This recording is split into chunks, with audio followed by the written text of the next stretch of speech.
Welcome to Bible in a Year with Scott Purcell. I'm so glad you're joining me. This is a daily reading of portions of the Bible, following a plan that will include the entire Bible in a year. And now, let's open the book and begin our readings.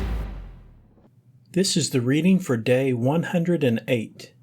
If your reading is aligned with the calendar year, in a non-leap year, this is for April 18th, or in a leap year for April 17th. The Old Testament reading is from Deuteronomy 29 and Deuteronomy 30 through verse 10.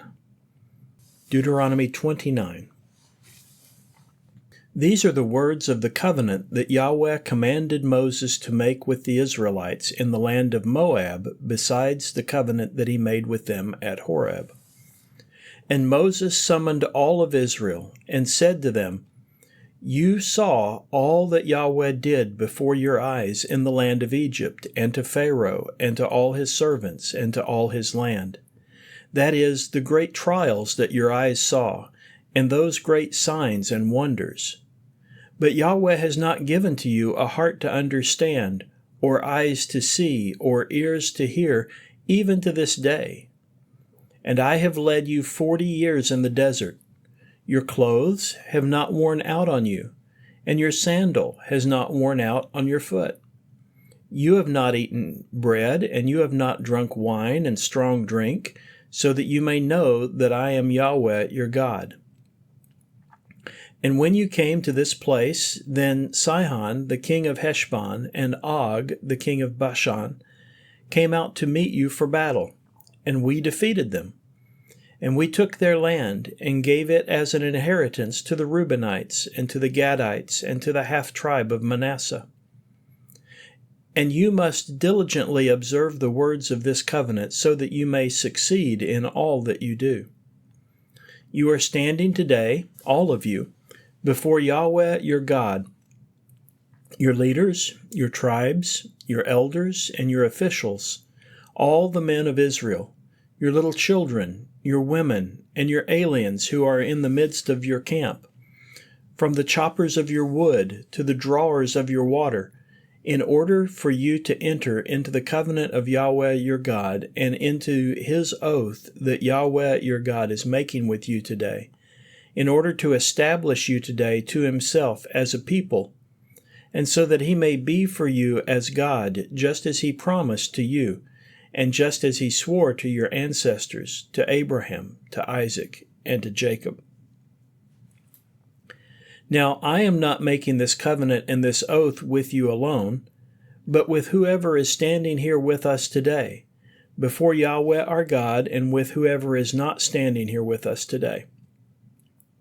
For you know how we lived in the land of Egypt, and how we traveled through the midst of the nations that you traveled through. And you have seen their detestable things, and their idols of wood and stone and silver and gold that were among them, so that there is not among you a man or a woman, or a clan or a tribe, whose heart turns today from being with Yahweh our God to go to serve the gods of these nations, so that there is not among you a root sprouting poison and wormwood. And then, when he hears the words of this oath, then he will assure himself in his heart, saying, "Safety shall be mine, even though I go in the stubbornness of my heart, thereby destroying the well-watered land along with the parched."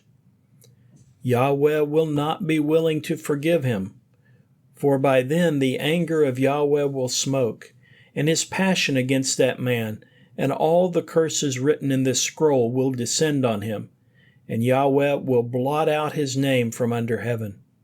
And Yahweh will single him out for calamity out of all the tribes of Israel, according to all the curses of the covenant written in the scroll of this law. And the next generation, that is, your children who will rise up after you, and the foreigner who will come from a distant land, when they will see the plagues of that land and its diseases that Yahweh has inflicted upon it, will say, "All its land is brimstone and salt left by fire. None of its land will be sown, and it will not make plants sprout out, and it will not grow any vegetation. It is as the destruction of Sodom and Gomorrah, Admah and Zeboim, which Yahweh overturned in his anger and in his wrath. And all the nations will say, Why has Yahweh done such a thing to this land? What caused the fierceness of this great anger? And they will say, It is because they abandoned the covenant of Yahweh, the God of their ancestors, which he made with them when he brought them out from the land of Egypt. And they went and served other gods and bowed down to them, gods whom they did not know them, and he had not allotted to them. So the anger of Yahweh was kindled against that land to bring upon it all the curses written in this scroll. And Yahweh uprooted them from their land in anger and in wrath and in great fury, and he cast them into another land just as it is today. The hidden things belong to Yahweh our God, but the revealed things belong to us to know, and to our children forever, in order to do all the words of this law. Deuteronomy 30. And then, when all of these things come upon you, the blessing and the curse that I have set before you, and you call them to mind among the nations there where Yahweh your God has scattered you, and you return to Yahweh, and you listen to his voice according to all that I am commanding you today, both you and your children, with all your heart and with all your inner self. And Yahweh your God will restore your fortunes, and he will have compassion upon you, and he will again gather you together from all the peoples where Yahweh your God scattered you there. Even if you are outcast at the end of the heavens, even from there Yahweh your God shall gather you, and from there he shall bring you back. And Yahweh your God will bring you to the land that your ancestors had taken possession of, and he will make you successful, and he will make you more numerous than your ancestors. And Yahweh your God will circumcise your heart and the heart of your offspring to love Yahweh your God with all your heart and with all your inner self, so that you may live. And Yahweh your God will put all these curses on your enemies and on those who hate you, on those who harassed you. And you will again listen to the voice of Yahweh, and you will do all his commandments that I am commanding you today. And Yahweh your God will make you prosperous in all your undertakings, and in the fruit of your livestock, and in the fruit of your ground abundantly. For Yahweh will again rejoice over you, just as he rejoiced over your ancestors. He will do this if you listen to the voice of Yahweh your God by keeping his commandment and his statutes written in the scroll of this law, and if you return to Yahweh your God with all your heart and with all your inner self. The New Testament reading is from Luke 18, verse 31, through Luke 19, verse 10. Luke 18:31. And taking aside the 12, he said to them, Behold, we are going up to Jerusalem, and all the things that are written by the prophets with reference to the Son of Man will be accomplished. For he will be handed over to the Gentiles, and will be mocked and mistreated and spit on, and after flogging him they will kill him, and on the third day he will rise. And they understood none of these things, and this saying was concealed from them, and they did not comprehend the things that were said. Now it happened that as he drew near to Jericho, a certain blind man was sitting on the side of the road begging. And when he heard a crowd going by, he inquired what this meant. And they told him, Jesus the Nazarene is passing by. And he called out, saying, Jesus, Son of David, have mercy on me.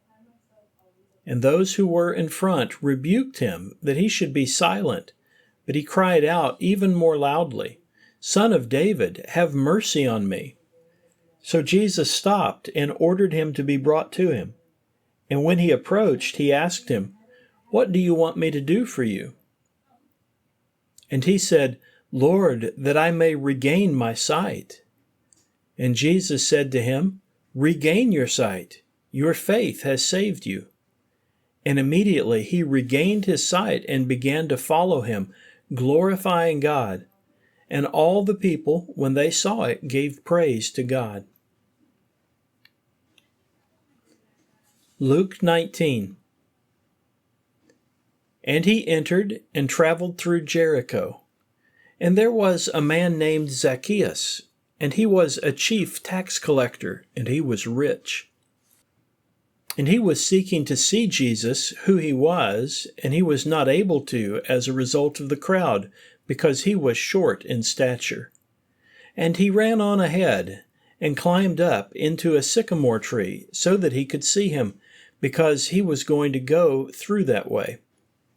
And when he came to the place, Jesus looked up and said to him, "Zacchaeus, come down quickly, because it's necessary for me to stay at your house today." And he came down quickly and welcomed him joyfully. And when they saw it, they all began to complain, saying, "He has gone in to find lodging with a man who is a sinner." And Zacchaeus stopped and said to the Lord, "Behold, half of my possessions, Lord, I am giving to the poor. And if I have extorted anything from anyone, I am paying it back 4 times as much." And Jesus said to him, "Today salvation has come to this house, because he too is a son of Abraham. For the Son of Man came to seek and to save those who are lost." The wisdom literature reading is from Proverbs 10, the first 10 verses. Proverbs 10:1. The Proverbs of Solomon. A wise child makes a father glad, but a foolish child grieves his mother. Treasures of wickedness do not profit, but righteousness delivers from death. Yahweh will not cause a righteous person to go hungry, but the craving of the wicked he will thwart. A slack hand causes poverty, but the hand of the diligent enriches. He who gathers in the summer is a child who is prudent. He who sleeps at the harvest is a child who brings shame. Blessings belong to the head of the righteous, but the mouth of the wicked conceals violence. The memory of righteousness is like a blessing, but the name of the wicked will rot. A heart of wisdom will heed commandments, but a babbling fool will come to ruin. Whoever walks in integrity will walk securely, but whoever follows perversity, his ways will be made known. The winking of an eye causes trouble, and the foolishness of lips comes to ruin. This concludes the reading for day 108. Thank you for listening. These daily readings are made possible by your generous support of the Global Outreach Ministry of Scott Purcell. To partner with us and enable this work and others like it, please visit huttobible.com/give and select Go Pastor Support from the fund list. You can also sign up for ministry updates at scott-purcell.epistle.org/subscribe. Both of those links can be found in the podcast description. Thank you for helping us share God's Word.